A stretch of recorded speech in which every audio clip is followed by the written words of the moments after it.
a 45-year-old male immigrant presents with a 3-month history of productive cough, low-grade fevers, night sweats, and progressive weight loss. I am showing you his posteroanterior and lateral chest radiographs. Describe the findings. The chest radiographs demonstrate a thick-walled cavity in the apical and posterior segments of the right upper lobe. The cavity measures 4 centimeters in diameter, has a mildly irregular inner wall, and is surrounded by patchy airspace opacities and small nodular densities. There is no clear air fluid level.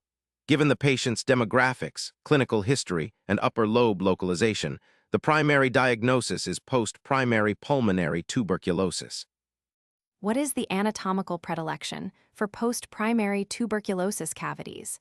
And can you reliably distinguish between infectious and neoplastic cavitary lesions on imaging features alone?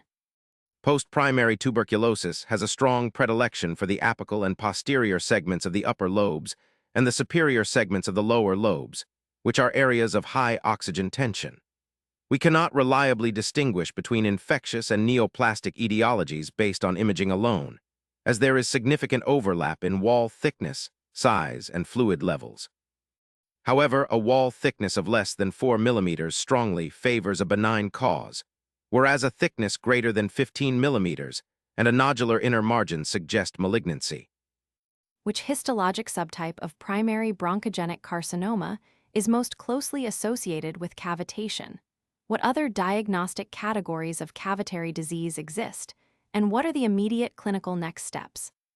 Squamous cell carcinoma is the primary lung cancer subtype most closely associated with cavitation. Other categories include vasculitis, such as granulomatosis with polyangiitis, rheumatoid nodules, and pulmonary infarction. The immediate next step is to place the patient in airborne infection isolation in a negative pressure room.